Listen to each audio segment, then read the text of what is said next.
Good morning, everyone. It's great to be here. Thank you so much for coming. My name is Jamie McAuliffe. I run something called the Global Opportunity Youth Network for the Aspen Institute. And I'm excited to be here this morning for a couple of reasons. Very glad that some of you decided not to go bird watching, because we have an even more rare experience here this morning, which is we're going to actually be talking and hearing from young people at the Aspen Ideas Festival. We have young people in the audience with us, the Bezos scholars and others. And the second reason is that I think the issue of global youth employment, global youth opportunity is a little bit misunderstood or under-examined in some ways. So we're happy to sort of share a little bit about why we care about this issue. Hope we will incentivize you to think a little bit more about why you should care about the global youth around the world. The way this will go is I'm going to do a little setup, kind of explain a little bit about our work, why we got this program started, and then I'm joined by some amazing friends and panelists who will share their experience. Maria Paula from Colombia has been one of our long-term partners from the very early days when we got established in Bogota. Tatenda, who I just met recently, comes all the way from Zimbabwe and will share her perspective as a young leader in Zimbabwe and a Bezos scholar. Ruchi Mathur is one of the earliest champions and leaders in India, where we have worked for many years and where we're going to be having our global convening of young people later this year, which we'll tell you a little bit about. And then Sarah Kay.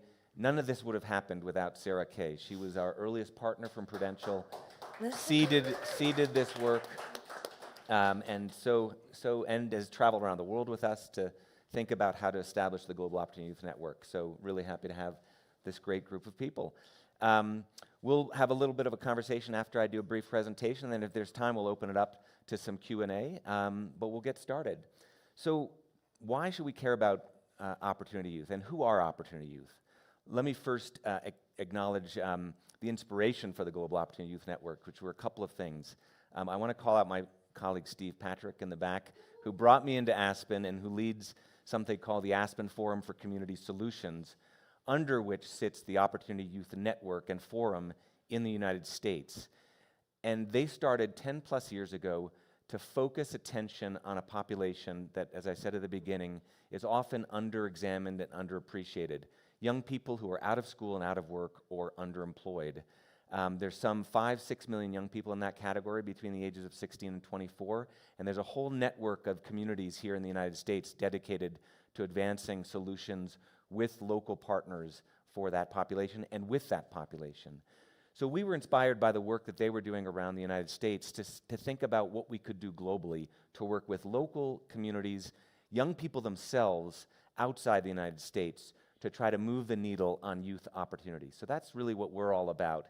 The second inspiration for us was that in a lot of the global youth employment work, there was often a very singular focus on ideas and models that were dreamed up in Western foundations, development organizations, and then local communities and partners were asked to respond or participate in that idea or model. And we thought that was kind of the exact opposite of what should be done. We think that the best ideas, the best models already exist in communities, and we need to go and work with those communities, with young people in those communities in particular, and create solutions together and give them the power of decision-making and funding to make change happen in their communities. So we wanted to kind of flip the dynamic that typically exists in our sector. So those were a couple of things that inspired us to get started, and I'll just kind of very quickly tell you a little bit about where we are today, 5 years later. So the big challenge of youth employment, if you don't know the basic numbers, there are somewhere between 450 million and 600 million young people who are out of school, out of work, or underemployed. They're heavily concentrated in Africa and South Asia.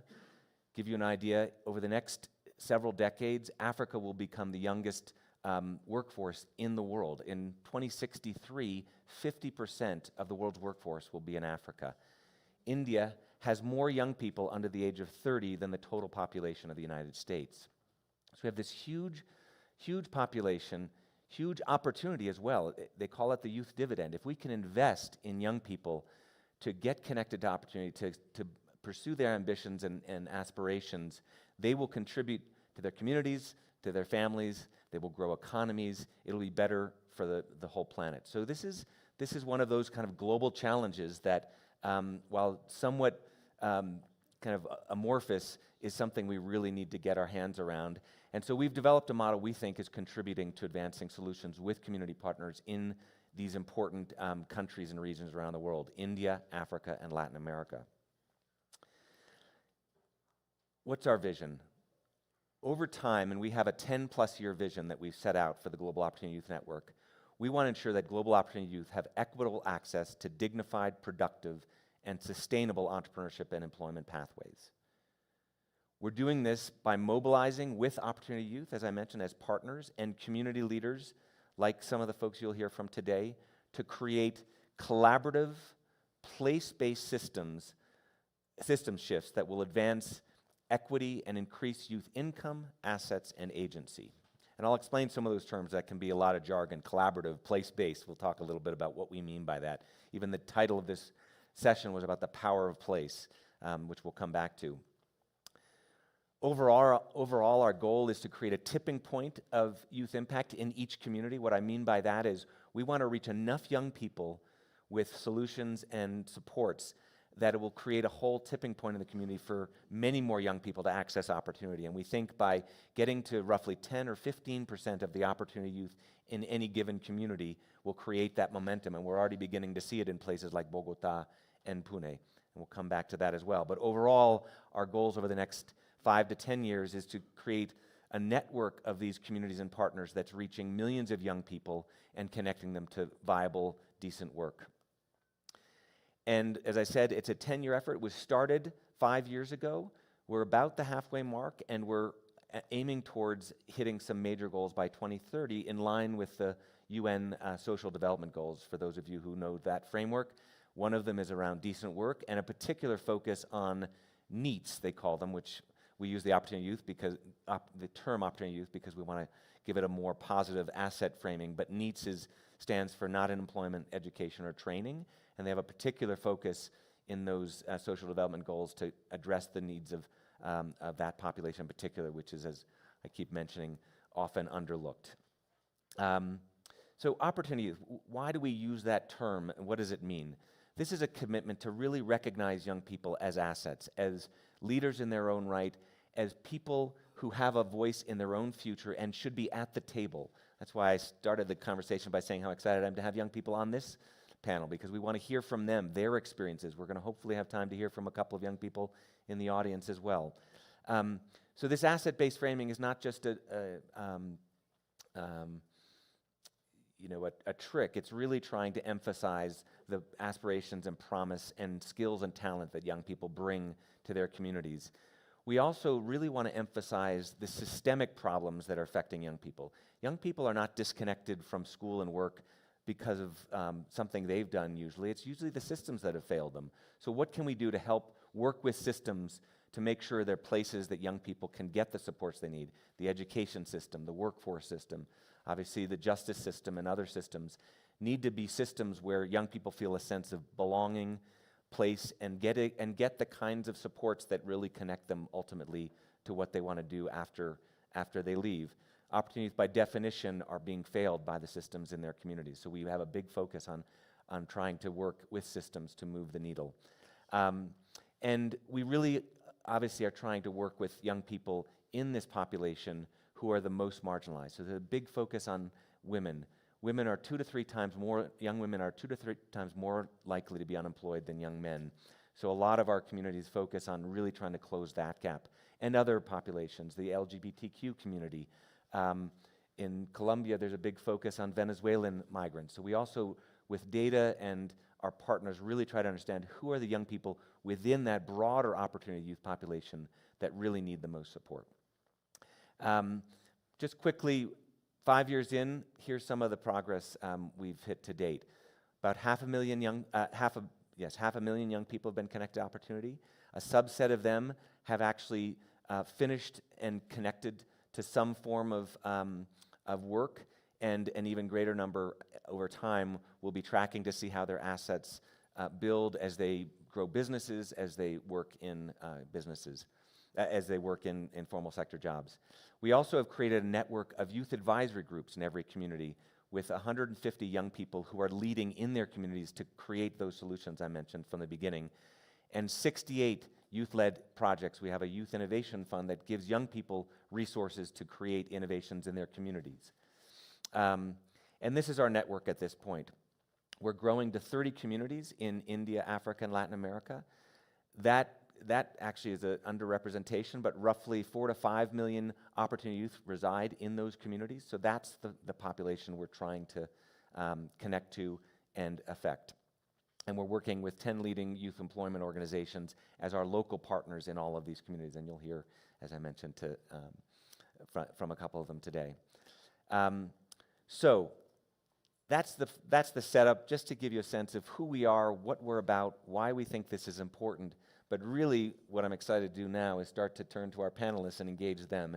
And of course, the first person we want to turn to is our young leader from Zimbabwe at Tatenda, who I'm really excited to bring into this conversation, and really want to start Tatenda with you just talking a little bit about Zimbabwe and what it means to be a young person in Zimbabwe, what it's like for you and your peers. What are some of the challenges and what are some of the opportunities that you and your peers care about? Oh, thank you for inviting me in, Jamie. It's a pleasure to be here. So I've grown up in Zimbabwe. I'm 19 years old, so I haven't really grown up that much. But so I'll start with a bit of like my childhood and then maybe span out to everyone else's. So I remember at the age of 9 years old, all I had at the back of my head was, oh, you have to get into higher education, you have to get into high school and then tertiary education. So it's every child's dream really to make it. And we really place our faith in education to the extent that we believe that's the only path to success, or that's how we're going to make our livelihoods. But it has been failing us lately, as we see that over 60% of the youth are unemployed. So as a young kid, I was staying outside the city, in the outskirts, and it was close to the city dump site. And there was a lot of rabble, a lot of kids there who I grew up with. And we really just were trying to make ends meet and go to school and all, because that's what we believed was the way to go. But we noticed that there were challenges in that community, in that small area of ours. For example, it was outside the city, so there was no access to water and electricity and the likes. And I remember I was 9 years old. I found this book with shapes. I think it was an civil engineering book. It had shapes and everything like that, and me and my friends would just crowd around that book. We couldn't read. We couldn't understand the physics principles around it, but we just saw the shapes. And we saw dams, and we knew that dams were used to collect water and keep water. And we just connected that to our community and our environment. We need water. It's not every time that we're getting water. So how can we keep this water as in store so that we could use it later on? So we just basically used that rubble from the West Dam site to make mini reservoirs or dams at our homes. And that really helped, especially with the gardens. Obviously, it wasn't going to feed the whole house or the whole community, but it really helped with our gardens and those small things. And we were just 9, 10 years old, and we were people who were hoping to make a change. And we realized then that education wasn't enough to bring that change that we needed to see in the community. So I would say that growing up, I've met several people in different places in Zimbabwe who see the world now from that lens, and I get to share that gospel with them as well. And we are realizing this at such a young age, which I think is really brilliant. So I think that people want to see change in their communities, and they are realizing that our theoretical education system is not really helping us. So after then, I think it really died down. My passion for science and innovation really died down, because I was like, okay, so I have these brilliant ideas, but I don't know how to scale it up or to help everyone else. It's not really helpful. Then how do we bring it to people? So it died down for about 8 years. And then in 2022, I met a friend from another city. And she introduced me to this whole world of science fairs. And those were opportunities that weren't accessible in my small city. I come from Mutare. And when I got there, I had this, it was a project, we can talk after the panel session, but I met so many people my age who had brilliant ideas, brilliant innovations to solve community problems. And I just thought to myself, wow, this is so great. Why don't we have that back at home? So that's what fueled that's what fueled my idea, which is the Regional STEAM Expo, to champion young people who have brilliant ideas and the potential, such that they can tap into that potential and make it materialize. So I went back at home and I started the Regional STEAM Expo, which was basically with the aim basically to tap into people's potential and help those ideas materialize. How? I thought about the period where I didn't have access to those opportunities, and I asked myself, okay, what stopped me from continuing these projects or these innovative ideas that I had? And I was like, one, okay, I didn't have mentorship.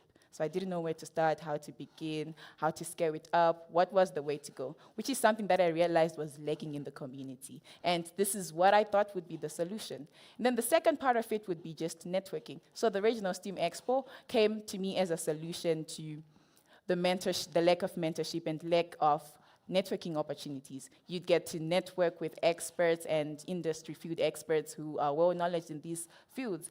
And those are the two most important things that I've found to be needed by the youth in my community. And yeah, basically, I think this is just but one of the solutions that could be provided to the youth in Zimbabwe. Fantastic. But it's such a, Tatenda, one of the things that we hear over and over and again, which you just referenced, is that young people just need somebody to believe in them. Another young person, an adult ally, and you've created a whole way to create that mentorship network, showcase youth innovation leadership. Congratulations. Thank you so much. Thank you. I want to turn now to my colleague from India, Ruchi. India is a fascinating country. For anybody who's been there, you know how complicated, huge it is. If you've been tracking the news, you also know that there's been a big election. Modi, the prime minister, had a little bit of a setback in the elections. And one of the big issues was the lack of economic inclusion, particularly for young people. Even though the economy is growing dramatically, it's not creating enough jobs for young people. The vast majority of young people in India work in the informal sector. So it's an incredibly important time to be focusing on youth opportunity. We're so pleased to have Ruchi with us to tell us a little bit more about her experience in India. So kick us off with the India story. Thank you, Jamie. Good morning, everyone. Absolutely delighted to be here. I am co-founder of a nonprofit. It's called Lighthouse Communities Foundation, and it's based in the city of Pune in India. And in case any of you are wondering how long it takes to travel from the city of Pune to Aspen, it's 36 straight hours of travel and through various modes of transport. So I've come all this way because I wanted to talk about three things. One, how it is essential that the issue of youth economic opportunity has a space at the table where the most critical issues that face us today are discussed. Just like we've been discussing technology, climate, health, education in the last 2-3 days, so must we this issue. Secondly, what are the possible ways to address this issue at scale? And thirdly, I want to show you an illustrative visual, which will show that what is the kind of impact that can be created when we follow the kind of place-based approach that Jamie referred to, and that the Global Opportunity Youth Network espouses. So Lighthouse Communities Foundation was founded 9 years ago, and I'm proud to say that we became anchor partners for the Global Opportunity Youth Network 5 years ago. And I think what we're really passionate about is helping young people discover their agency, what livelihood they would like to pursue, get that livelihood, and then, in that way, start realizing their full potential. And we operate in 12 cities. There are 30,000 youth who have found jobs through the programs at Lighthouse Communities Foundation. And so when I speak to you, I am speaking partly theoretically, but mostly as a practitioner. So a little bit about India, because I am from India. A lot of discussions in the last 3 days have been focused on the US, so a little breath of exotic India. I'm sure many of you in this room would have visited India, or else you have some distinct impressions of it. Its diversity, the hustle bustle, some would say too much hustle bustle, too much noise, lots of color, fantastic food, much of it very spicy. So the fascinating thing is that all of this is correct. It all fits into the whole idea that is India. It's astonishingly diverse in terms of language, food, culture, and much else. We are also the 5th largest economy in the world, the fastest growing major economy, the largest democracy. Jamie just spoke of the elections. I have my friend Himakshi here, who's the founder of Indian School of Democracy. and working to preserve that very ethos of democracy that we are so proud of. And of course, I think everyone knows we are the most populous country. So why, I think the question that comes to the mind is that with all of these good things happening in India, you know, and this whole credo of India shining, why are we talking about youth unemployment? Well, I mean, I think, again, you know, when you do come to India, those of you who've been there, we needn't even talk about it. The poverty is very clear, right? It's in your face. So it is a fact that there is very inequitable distribution of wealth. The rich are getting richer. The trickle-down effect isn't as strong as one thought it would be, if at all it is there. And you know, the top 5% people in India, they own 60% of the wealth of the country. Just in terms of scale, close to 300 million people would be out of work or otherwise significantly underemployed. So that's the scale of the problem. And there are so many nuances to this number. You know, one nuance is that, for example, the overall employment rate is 38%, but the employment rate for women is 10%. Like Saudi Arabia has a higher employment rate for women. And one can just imagine that what are the social ramifications if in a country the women are so disempowered that only 10% are working. So this demographic dividend that India is supposed to have, because less than 7% of our population is over 65 years of age, is on the way to turning into a disaster, because there are so many young people who are out of work, who are disenchanted, or having mental health issues, they are depressed, or otherwise they don't even have an aspiration to work because they don't have those role models around them who found work, and there's a lot of anger. So yes, people are clamoring for this issue to be addressed, and it has reflected in the voting patterns as well, as Jamie spoke. So what can be done to address this issue? I have a 4-point agenda, but I won't go into those details, maybe if there's time. First, solve the right problem. Too much of investment and too many programs are focusing on enabling young people to have technical skills.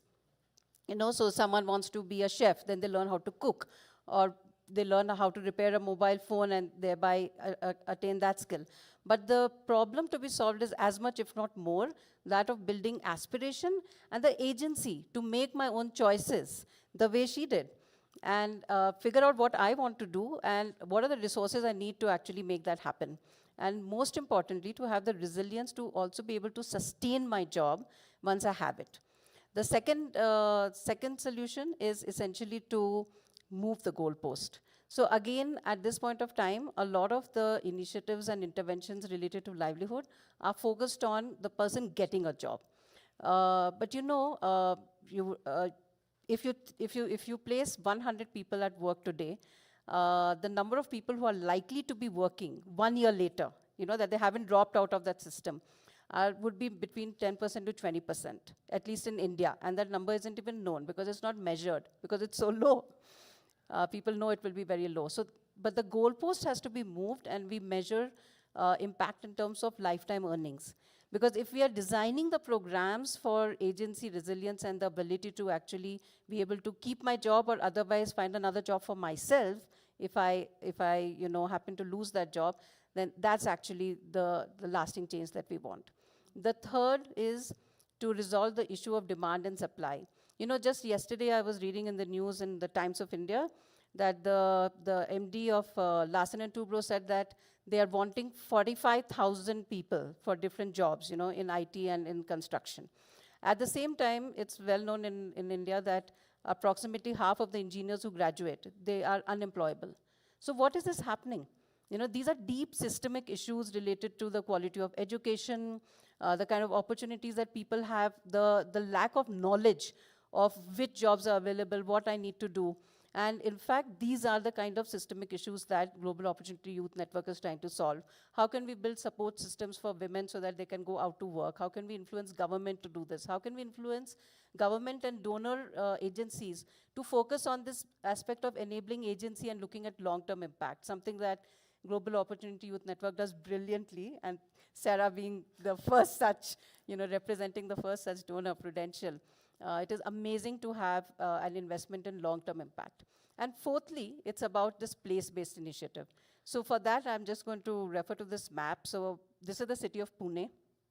And one of the things that GeoWine does is data-based programming. So these are all the slums of Pune. So Pune has a population of around 4.4 million. 32% people live in slums. Those are the green patches. And all the yellow boundaries are the 15 wards of Pune. The red star is Pune Municipal Corporation, which is the government body in Pune. Now, next what we did was map essentially what are the skilling organizations and employer organizations that are there in Pune. No, if you could remain back. on.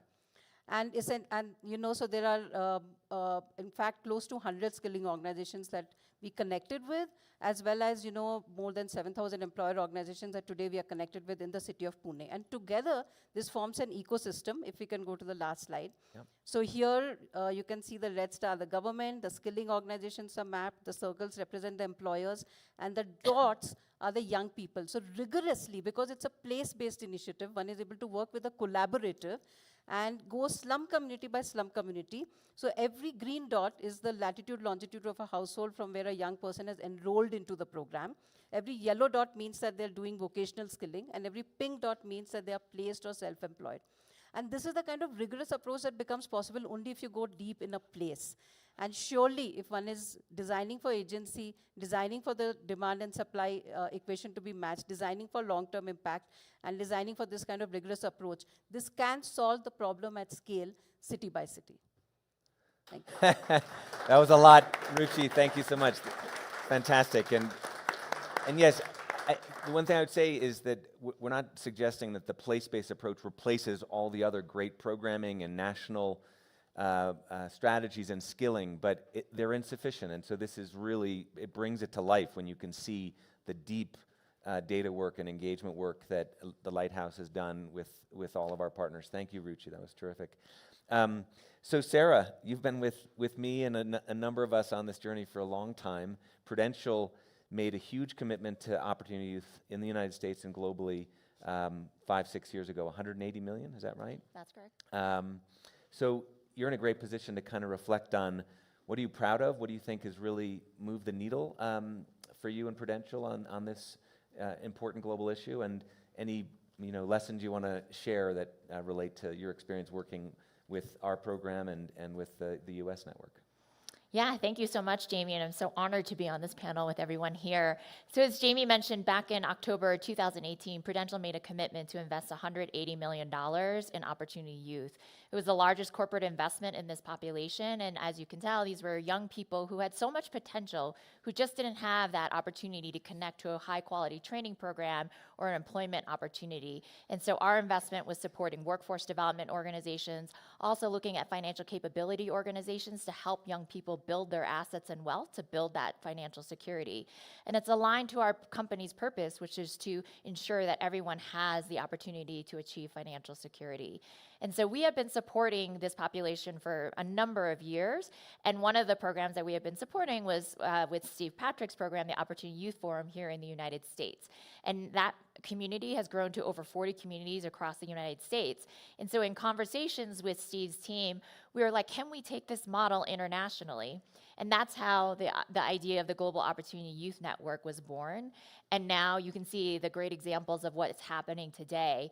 But a couple of things that we learned along the process is because, oftentimes we think it's working really well in one community. We can just lift and pick up and shift it over. That's completely not true. We knew that the model in and of itself, which was building citywide coalitions, so making sure that people from workforce training, K through 12, government agencies, employers, social services, were all around the table talking about the issue, looking at it very holistically and comprehensively. We knew that model worked, but we knew that in each community that we were going to internationally, that we had to understand the cultural nuances of all of that.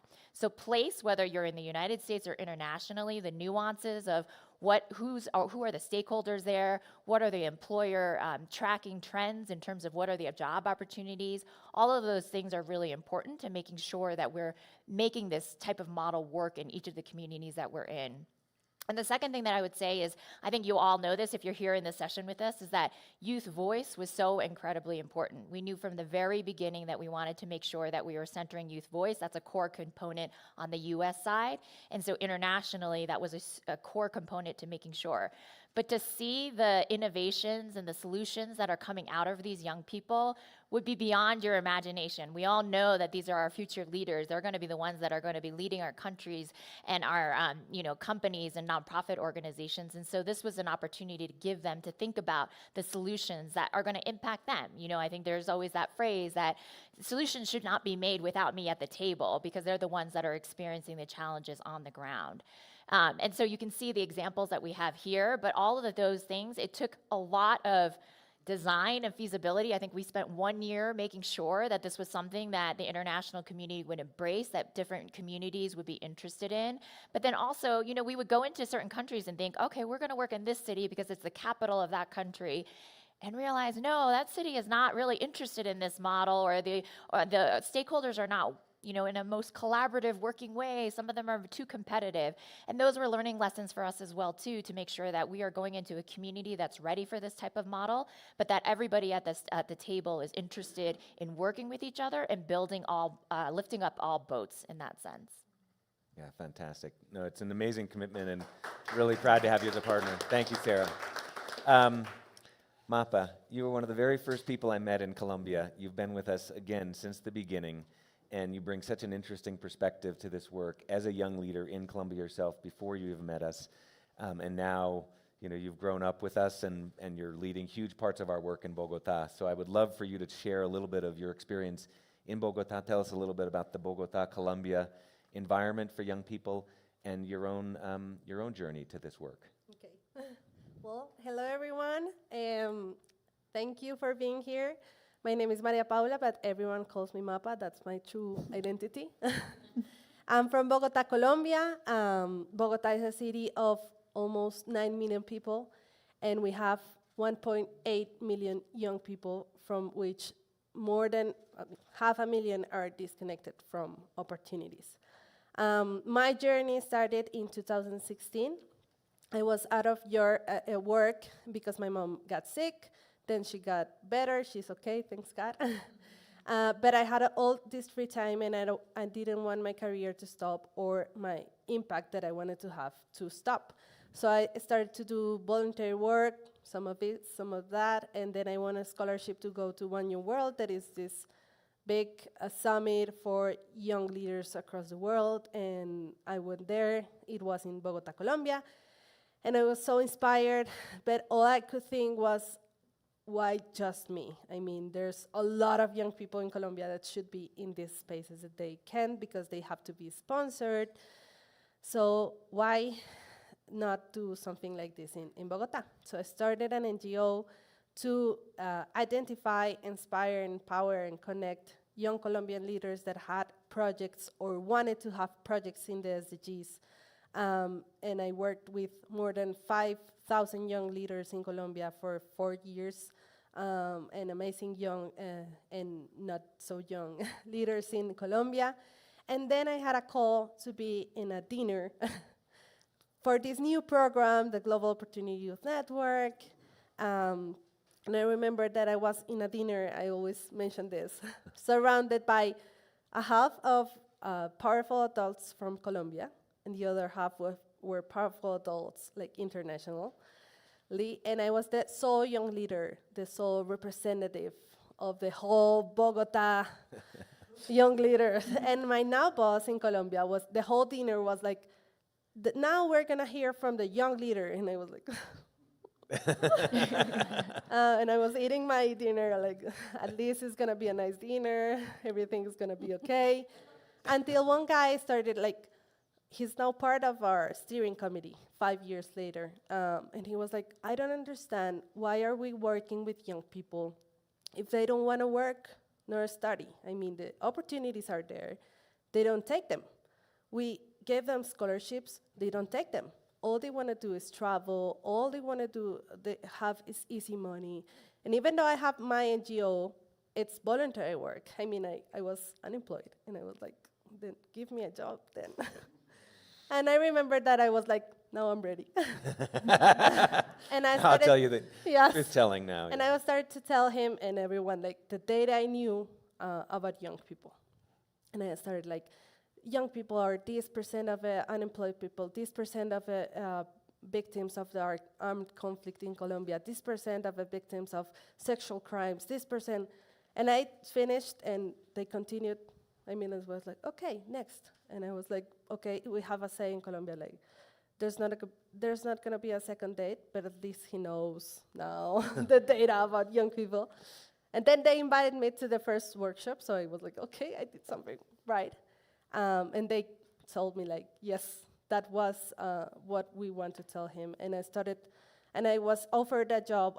There was a position, and I was, I think, the first hire in Bogota. That was the first community in the communities of the network. And I've been working for 5 years, and now I am the collective impact coordinator. That means that I'm in charge of leading a network of more than 100 stakeholders from the public sector, private sector, social sector. And I work with this man in our steering committee. He's now part of our work. But all I could think again in that dinner is, why just me? I mean, I know so many young people that should be here. And my work started connecting those young leaders. So my 4 takeaways in this session for you is, first, what are the assumptions we have about young people? Because the assumptions and the narrative we have are going to determine our actions toward them. So if our assumption is they don't want to, they're lazy, etc., let's not do something, because why? It's a waste of time or something. Yes. Yeah. If our assumption in our narrative is they want to, as you heard from Tatenda, that is amazing. I want to, I have the ideas, I know I'm brilliant, but I need the opportunity. That's different. The second one is we have to invest more in more evidence-based studies that prove our narrative right or wrong. It can be both. That's why every community, every GON community starts with an ecosystem map. And for example, we in Colombia do an annually report to updated data about young people, and especially opportunity youth, to know what of those narratives are right or wrong. For example, if you see in the previous, the chart in the middle, and the one on the middle is that their priorities are first, entrepreneurship, second, studying, and third, employment. They told us last year, we want to study, we want to work, we want stable jobs, well-paid jobs, we want jobs when we can grow. And we were like, okay, this is different. The second one is, our most important thing is mental health, but also we want housing. And that was a shock also, because they don't want a house, they want travel. They want a house, but they can't afford it. So those were, well. The third thing is the power of place and collaboration. This is too big problem to do it alone. It's not just the government work. We're partnering with our local government to impact this year 4,000 young people, because they have the infrastructure, for example, but they don't have the opportunities. We need the private sector because they have the jobs. We need them. We need the social sector to orient the young people, mentorship, to understand the local organizations that know where the disconnected young people are, because nobody knows where they are except for them. And the last one is we need to obsessively think about systemic change. These are system problems. It's not about doing programs. It's about thinking, what are the public policies that need to change? What are the practices that need to change? What are the dynamic power systems that need to change? Do we have young people in every step of the decision-making processes of programs for them? So those are the things that we need to change. And lastly, if you can think in a young person like the media opportunity youth in Bogota, it's a young girl, 21 years old, maybe a mom, not product of irresponsibility, but maybe sometimes abuse, that only got to finish high school, and everyone tells her, you need experience, 3 languages, or a title. And she doesn't have anything, but she wants to. And you know what? We know this girl. We have her in our youth advisor group, and she's the most amazing girl I have known. She's a power light, and she only needs opportunities. They are only asking for an opportunity. That's it. And you and we can give them opportunities. So that's like our real call to action.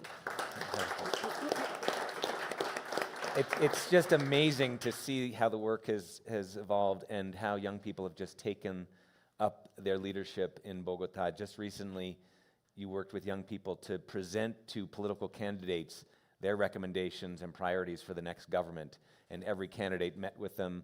That's the power of building this kind of network and platform where youth voice is really valued, and you can create that opportunity for young people to speak to decision makers and influence their future and the future of their city. This is just the last picture I'll leave you, and then we want to open it up for a couple of questions before we run out of time. We bring together this global network of young people and partners across the world every year. This was our picture from Mombasa last year, and we're going to be hosted by Ruchi in Pune later this year. You're all welcome. Yes. November 17th to 21 in Every Pune, chance India. to remind me. But it's a great sort of photo representation of kind of the diversity and the joy and the power of community globally to address what we think is a really important global challenge. And hopefully with this session you've gotten a little sense of it yourselves. But we do have a few minutes for questions, and I wanted to see if maybe one of our young leaders from the Bezos Scholars wanted to kick us off with either a question or a reaction or response.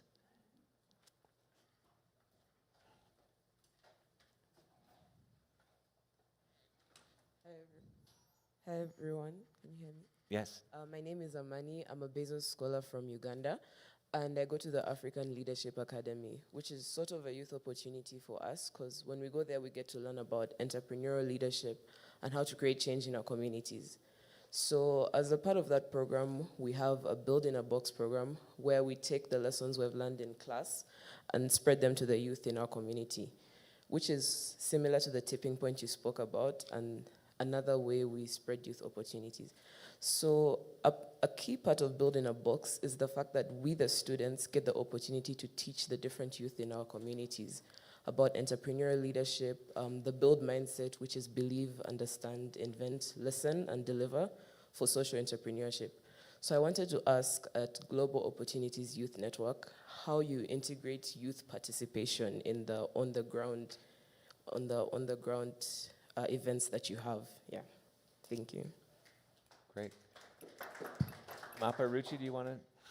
I could maybe say that we have a collaborative infrastructure, and first we have every community has to have Youth advisor. youth advisor group. Thank you, and that group, that the principal job is to advisor the whole strategy since the beginning. They have a sitting in our steering committee. For example, in Bogota, they are the only ones that have 2 votes in the steering committee. Every organization just have 1. They are part of a collaborative, the working groups, everything has to go, like they're like our bosses.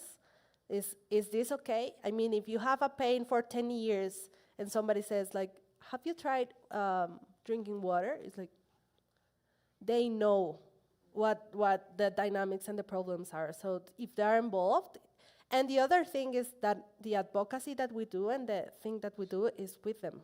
So for example, as Jamie mentioned, we went to the candidates for the mayoral elections with them and with their recommendations. All our reports are showed to them before we release them, so they can have, this is their recommendation, this is the other one, this is the other one. So we have to like actively engage them. It's not, oh, we have a young leader there, see them, the picture. No, it's like how they are actively participating in everything we do.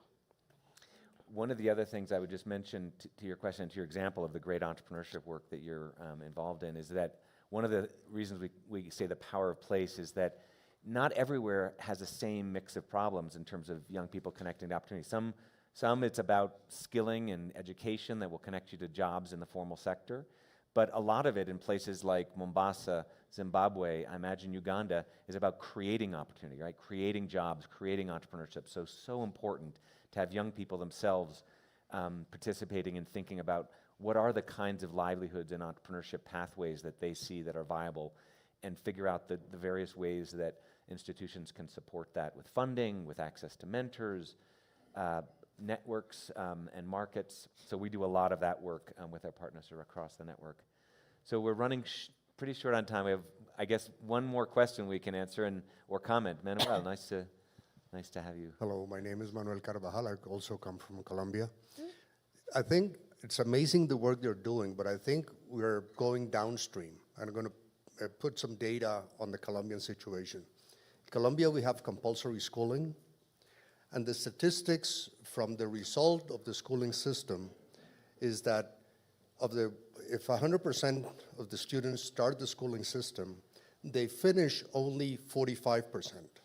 That's one part. The second part is the quality of the schooling. And of those 45%, I have the 18% meet the minimum requirements. That means that of the 100%, 8.2 meet the quality requirements. So there are two messages. One, I think something has to be done to fix the school system, because that will substantially, I think, improve this situation. And we have to measure both things. You have to measure quality and quantity. If we don't do that, we are missing a comprehensive view of one of the main determinants of what they just mentioned and are trying to solve.